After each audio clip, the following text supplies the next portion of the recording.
Alright, welcome back to Downbelow Developer Discussions. This is a second take because we were interrupted by dogs. Yep. So if we're interrupted again, we're going to do our best to actually have the software behave like it's supposed to. If any of you fine folks know of free video editing software so that we don't have to do multiple takes, please let us know either through the Patreon or through the comments below, because especially that's easy to use, because I am completely incompetent at video editing, because I've never done it before. So, without further ado, jumping back to where we started, because not where we left off, because you guys are not privy to that discussion that happened in an alternate timeline 3 jumps to the left from where we are.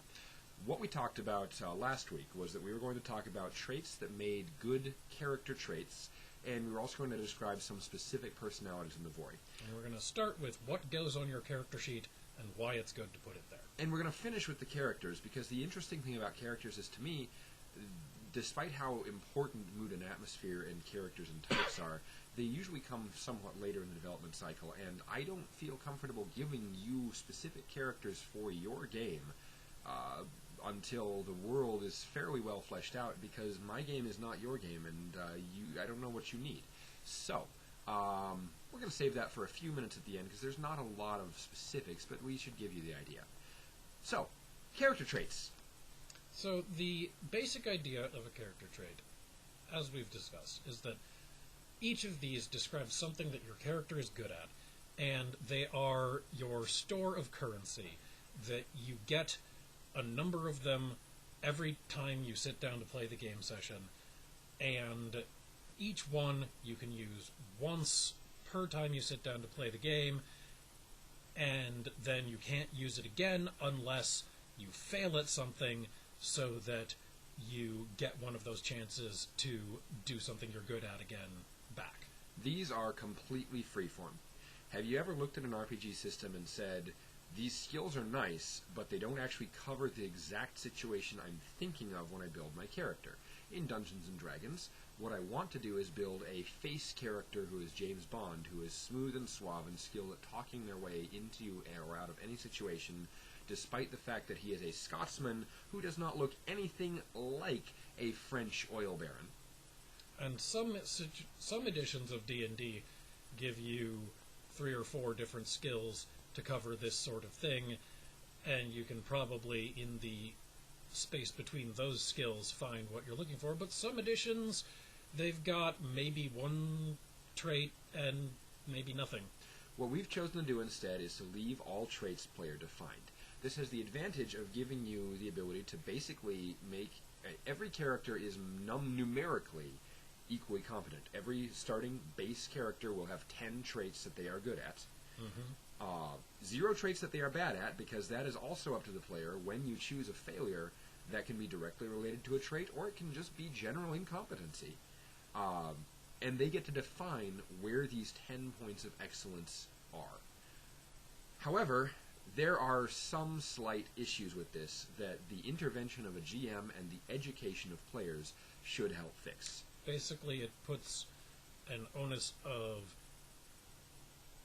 doing the game master's job and judging what is good for the game on the person who runs the game, and that means that you, when you run a game, will have to decide, okay, player A has traits that are extremely broad. They all say, I am strong, I am fast, I am sneaky, and these are obviously applicable to a variety of situations, while player B has traits that are much more specialized, saying, I have knowledge of high-energy physics, and I race cars, and I do target shooting.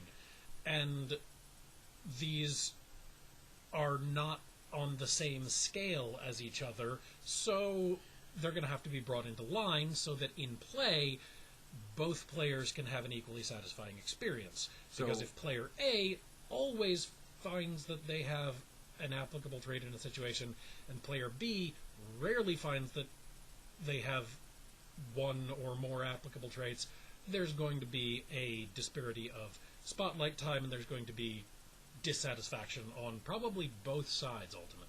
So let's talk about what makes a Goldilocks trait. What I mean by Goldilocks is that if you have the fictional Goldilocks exploring the territory of character traits, you will find some that are too broad, some that are too narrow, some that are too silly, and some that are just right. Let's talk about what makes it just right. As we mentioned, it's a relationship. A just right trait usually follows a pyramid structure. At the tip of the pyramid, you have the thing the trait was intended for. This should probably not be as direct as saying, I am a C-string piano tuner. I tune piano C strings. That's it. That's my direct trait. It should be a bit broader, but it could be, I am a piano tuner. That is an occupation. That is a trade skill. Underneath that trade skill are things supporting it. If you are a piano tuner, you have a passing familiarity with music, because you need to know what the tune is. You have a passing familiarity with basic structural engineering, because you have to be aware of the stresses that are put on the piano. You have to have a basic familiarity with stuff like tensile strengths, with tool maintenance, and with care of a musical instrument. So that right there is an example of a trait that does one thing really well, but is applicable to a wider variety of things. Another example would be a bow hunter. Most people are going to look at a skill that says bow hunter, and they're going to immediately think, this skill is good for shooting things with bows and that's it. This is not the case. There's aspects of tracking. There's aspects of survival, because you often have to lie in wait in inclement weather for hours, possibly even days. There are maintenance aspects. There's a lot going on there. So this introduces the two things that make for a good Goldilocks trait. And they're not about the trait themselves very much. They're mostly about you and the player.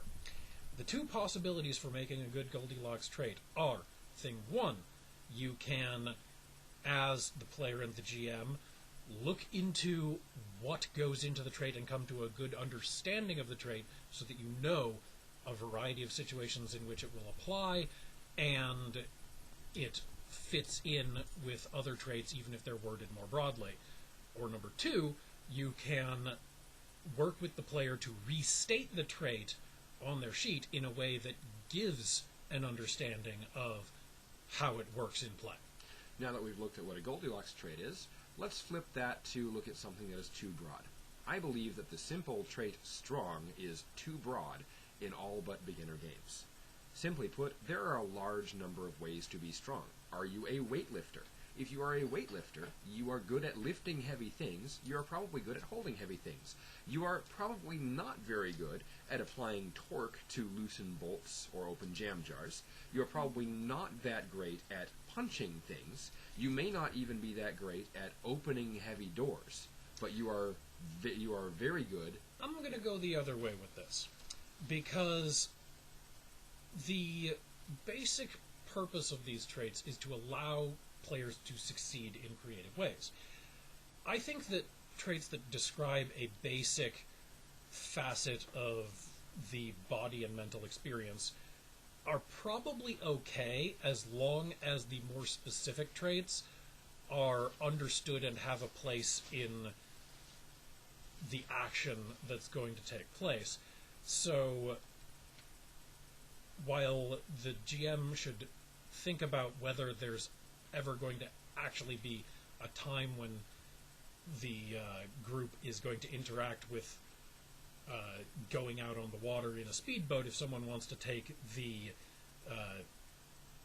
speedboat piloting skill, which, as mentioned with the ancillary aspects, will also include things like familiarity with small motors, but the general traits like strong, fast, intelligent, these are probably the baseline which you should not go beyond, and the thing that I agree with is you should definitely define how you got this trait, because while I don't think that it's necessarily going to disallow you from using it a certain way, I think that somebody who was a weightlifter could definitely in many situations in the game, apply that weightlifter strength to punch their way out of a situation.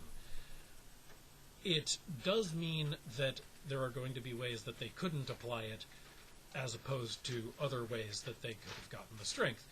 If they are weightlifter strong, then they might well be able to use it to punch their way out of a bar full of angry Yakuza, but they probably could not use their weightlifter strength to win a martial arts competition.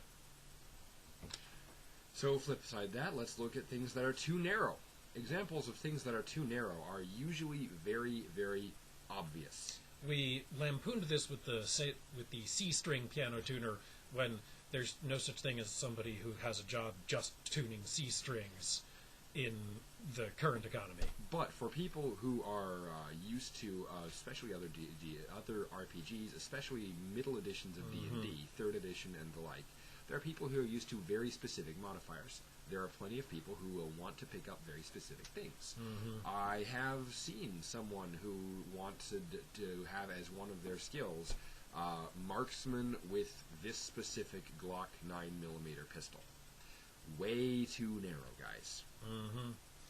We've seen people who, influenced by other RPGs, in the D&D influence, I've seen people write down hide and move silently separately, when probably a hiding skill would include knowing how to be quiet in this game. We've seen people write down 7 different martial arts maneuvers when saying Muay Thai would have covered it and left you with 6 other skill choices. And we would probably then tell them, okay, you can make yourself skilled in the fighting style as a single trait. That's a good level of breadth of this covers a type of training that you've invested in, but don't invest more than 3 traits in that one thing, because that's about 1/3 of your character right there, and you should be a little broader than having your character be just one thing. That's also another kind of narrow. Even if you have a perfectly reasonable trait, if you devote most or all of your trait choices to that thing, even someone whose shtick is, I'm a marksman, is going to have more to their character than, no, I just have 10 uses of shoot gun. You should have no more than 3 uses of a single trait as a guideline, and even if you have related traits, you should probably not have a player have more than 4 traits that are directly in the same line. So if the person is playing a hitman, for example, then you probably want to, after they've gotten a couple of traits of stealth, a couple of traits of shoot gun, and a couple of traits of hiding evidence type of skill, then you might want to tell them, all right, so let's move on from your specifically hitman skills and give yourself a couple of traits for other things that you do when you're not killing people and hiding the body. An easy way to generate traits, and this actually brings us back to a point where we discussed in the alternate timeline, before the Beagle-induced reset. An easy way to generate traits is to take a few minutes at the start of the session or campaign and write somewhere between a paragraph and a page. More than a page is probably overkill for this purpose. Less than a paragraph is definitely undershooting it. But write a very short description of your character. Things that if you were writing a review of the character for a theater review or a case study, this is how you would describe that character to someone else. And then pick out of that description 10 things that are going to be influential to the character. Basically, you'll want around 5 to 20 sentences so that you can underline or circle or otherwise emphasize 10 descriptions that are the important traits. It is of note that just with a lot of writing, too much is a real thing. You can go way overboard on describing your character. We want to reiterate that what is really important is not where your character has been before the game. That will inform the game. What is really important is what happens at the gaming table. And if you come up with a character that you love and you want to write a separate story about, great, do that. But keep the part that is used to describe what your character is good at for the gaming table short enough that it doesn't give you too many ideas that you can't actually express through the limitation of 10 traits. So we talked a bit about too broad, we talked a bit about too narrow, we talked a bit about just right, but then there's the final category that is actually very important to visit, the tone breaking. It's easy to say too silly, and for most of the time tone breaking will in fact be silly, but there are actually times when tone breaking does not equate to silly, and vice versa. There are times when silly does not equate to tone breaking. The tone of Downbelow is in general similar to the tone of film noir. We're looking at cynical characters and a setting that bears out their cynicism, for the most part. However, there are plenty of ways that you can go overboard on that. Having a character with traits that are too much of a lampshade on the cynicism of the setting or the character, for example. Anyone who picks the genre-savvy trait should be gently dissuaded, and then firmly dissuaded, and then disallowed if they insist on keeping it. For instance, there is a fourth wall. You do not break the fourth wall. You are not designing characters who are aware that things follow genre conventions because it is a genre. If you want them to be aware of things following genre conventions, you give them traits such as underworld knowledge and security contacts so that they can actually reliably track who is going to inevitably betray them, as opposed to genre savvy, hey guys, we're going to be betrayed about... Or possibly paranoid conspiracy theorist, because that could be a reasonable trait in world that could give the character contacts and could let them go, this is the time when they're going to have been listening to us all along. I knew it. And actually fit into the setting. Other things that are examples of not fitting. I've got two that I'm going to mention. One is, going along with the noir theme, sarcastic comebacks. Great thing for a character to do in the situations when they come up. Bad thing to put on your sheet as a character trait, because sarcastic comebacks are probably not going to be something that lets you succeed in the narrative, even if it's something your character is honestly good at. Reframing that, biting wit is a very valid character trait, because that can help you succeed. Maybe it manifests in sarcastic comebacks during conversation, but by spending biting wit as a trait, you could not only have those sarcastic comebacks actually accomplish something, you might also be able to apply that biting wit to doing such things as figuring out a security passcode, convincing somebody to open the door instead of leaving you out in the cold, etc., etc. Making a dishonest buck as a comedian. It both fits the tone better and is not overly specific. Another example is from a previous iteration of this game. Well, the concept for this game system, which also used freeform traits, was for a different setting, but someone wanted to have the trait excessively British. This is perhaps the example of the tone-breaking character traits. This was silly, and that's why we tend to think towards silly as tone-breaking. And it broke the tone of the other setting that we were using this, the earlier version of this system for as well. It was not necessarily entirely bad. If someone wanted British as a character trait so that they were good at stereotypically British things, that might well work, because that would give you, stereotypical knowledge and skills that a British person would have. Yeah, so really quickly, just breaking this down here, there are a couple of differences between the previous iteration and the current iteration. For one, the previous iteration basically said you can, in fact, freely use any trait in any situation. A success is a success is a success. There was a lot less GM intervention in what successes are applicable how. Therefore, having someone with a trait that said excessively British turned into, I can British my way through a firefight 3 times, for instance.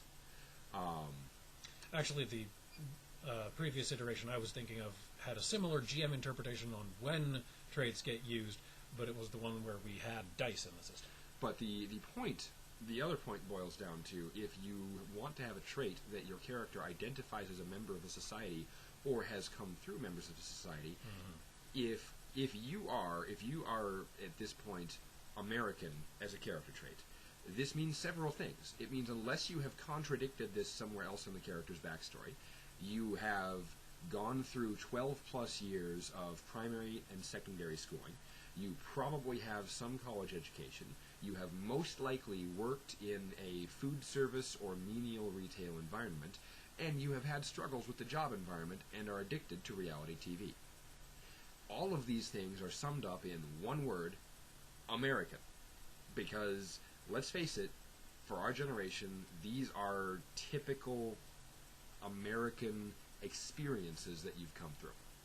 It could also include things like, you know random facts about big cars, you know random facts about big guns, and other stereotypically American things. Finally, in a broad setting, having that trait would allow you a very immediate in to other people who have that trait. Because we have this thing in common, we have an in now. It is totally permissible to use broad traits like that.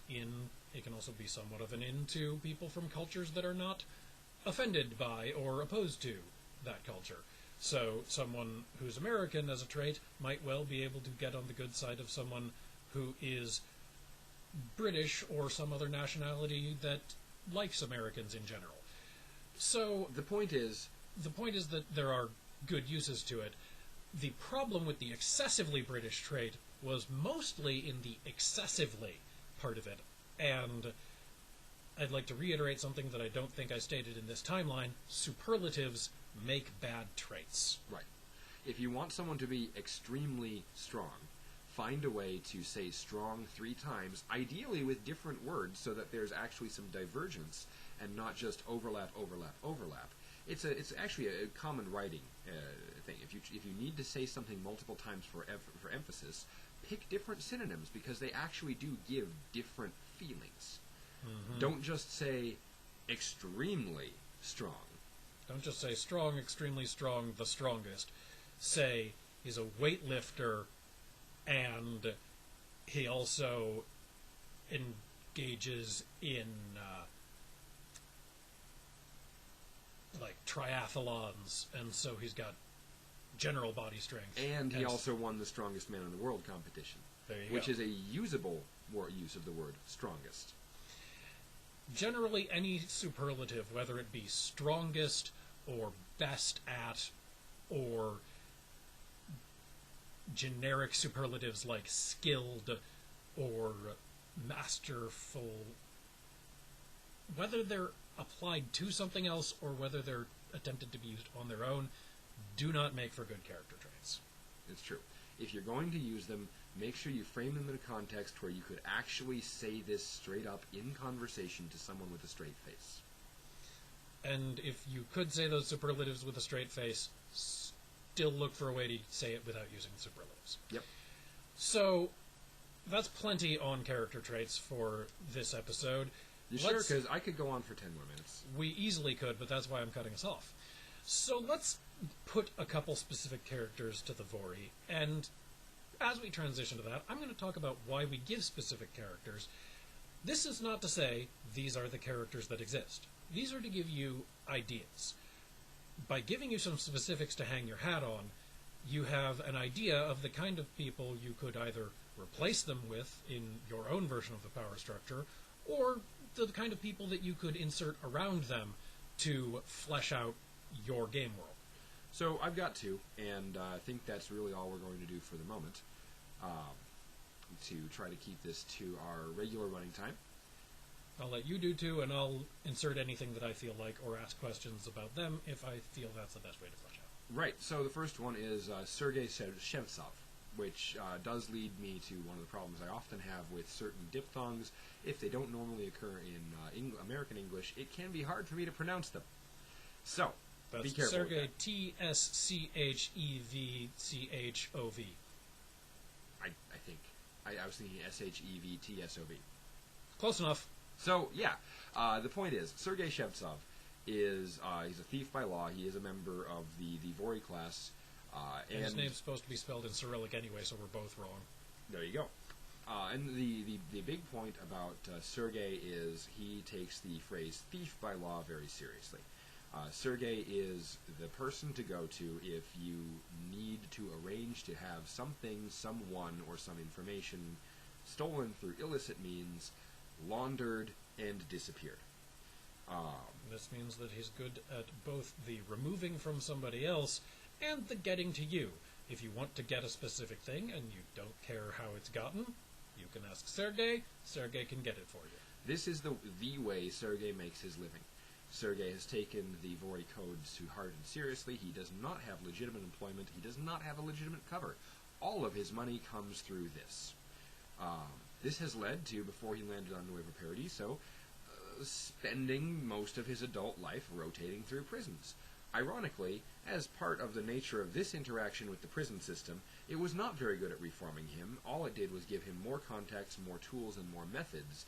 And so, again, until he landed in a place where theft does not equal prison time because there is no inherent prison and legal structure, his life was brief periods of vacation time before coming home to prison. Sergei lives in an underground... He actually lives down below.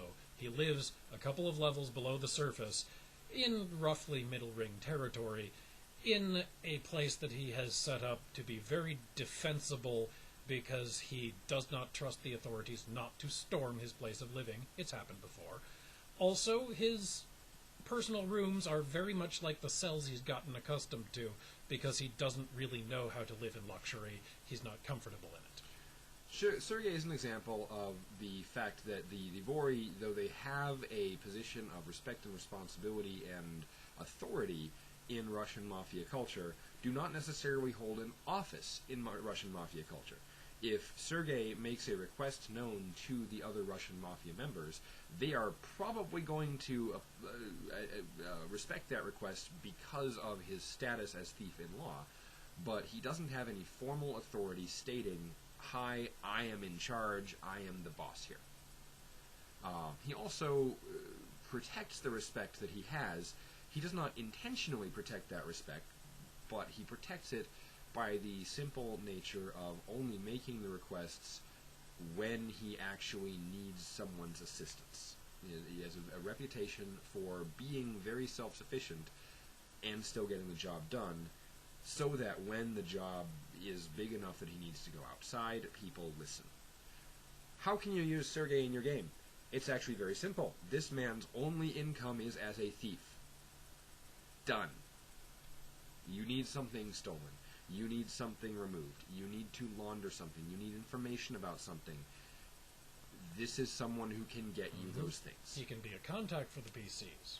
Or he can be the reason that the thing the PCs are trying to figure out where it went disappeared. Or he can have the thing the PCs need to get. And he already took it from somebody else, and now he's willing to sell it off because he doesn't really need it himself, and this is his only source of income. Exactly. There are lots of ways that you can use this, but basically, if you need to have a story where something is going to be stolen, why not have Sergei steal it? He makes a good plot point for that. The second character that I want to talk about is Tanya. Tanya does not have a last name. Tanya had a last name, but during the stint in prisons, plural, yes, this is going to be a running theme. During her stints in prisons, Tanya has really realized that having a last name is unnecessary when people know who you are. Tanya no longer has or identifies by a last name. You can probably find it out if you dig far enough back if the past is actually important, because to most Vori, it's not. Before prison, the past really doesn't matter. To Tanya, it's important to not have a past because she's had a couple of last names, and to her, they died with, well, the life before her marriage and her husband, respectively. The thing about Tanya is kind of the flip side of Sergei, where Sergei maintains authority and respect by not exercising authority and respect, just being. Tanya is more of a heavy type. Tanya does not particularly have agendas within the criminal underworld. Tanya is simply muscle. But by being muscle, Tanya has attracted like-minded muscle, again, through the time in the prison systems, through the various different homes that Tanya has moved through.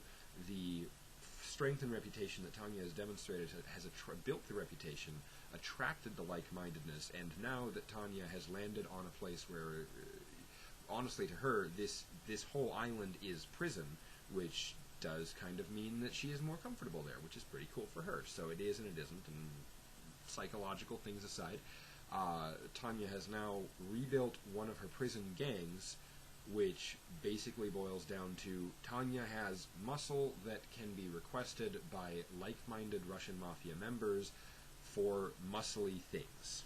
Tanya makes a great antagonist if you need somebody to fight for the PCs, because she's got a gang of muscle, and she is herself muscle, and so they're good at fighting, both in the down and dirty close quarters sense, and in the... Did we mention that the Russians are some of the few people who are good at getting guns onto Nuevo Paradiso sense? Tanya is one of those people. She has always known how to get a weapon into her hands, and she has maintained those contacts here. One of the interesting things about Tanya and Sergei is, this is going back to the discussion we had last week about the function of Dvory. Tanya knows Sergei. Sergei knows Tanya. Tanya and Sergei have no official relationship. Tanya and Sergei meet about once a week to have food together and talk about things. And usually the things that Tanya and Sergei talk about have ripples and repercussions throughout the underworld, because that means that things get done about them. But Tanya does not answer to Sergei and vice versa. They are not actually part of an organization. They just talk. That's what they'll tell you. That's what they believe. That's what everyone in the general thief-by-law category believes, where to other criminal cartels it looks like they're having a formal meeting. They're not. There is no business relationship between the two. They have the common ground of prison is life, prison is home, and that's enough. Opposed to the idea of formal relationships, they believe that informal relationships are much more trustworthy. And to date, it seems to be right, because the last time a member of Dvory betrayed another member of Dvory, the body was never found. So I'm going to suggest one additional character to flesh out the Dvory on Nuevo Paradiso. Mama Petra. Mama Petra will probably have a family name when I write her down at some point, but the idea of her is she doesn't do anything specific and specialized within the Dvory. She is a sort of glue of the community.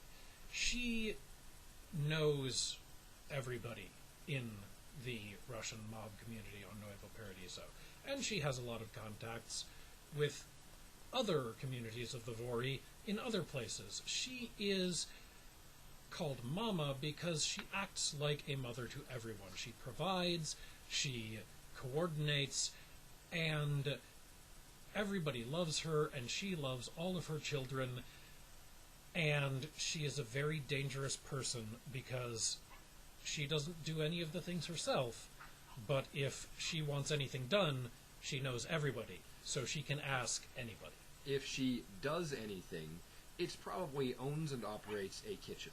Probably a soup kitchen or some other not-for-profit, just to give the excuse of, I don't earn money from this. But if she does anything, it's run a kitchen, and that gives people a chance to come visit, that gives people a chance to talk, and then things get done. So, thanks for watching our developer discussion and listening to us talk, and we hope that some of you will ask us questions so that we can interact with you and tell you what you want to know about the world. Until then, we will keep talking about the things that interest us, and at the very least, next week, we will talk about, let's say, we need to talk about a business rival of Yggdrasil Corporation. Sure. One that I've used in written material previously is Universal Transshipping, and we'll talk about their place in this setting and what they mean to your games, potentially. We'll make this both the mechanical and the world-building part of it, because there's actually a lot of mechanics that we can build into this. Alrighty. So mechanics and story for one of the major competitors to the people who define the island that you by default play on. Next time, when you fall between the cracks and end up down below.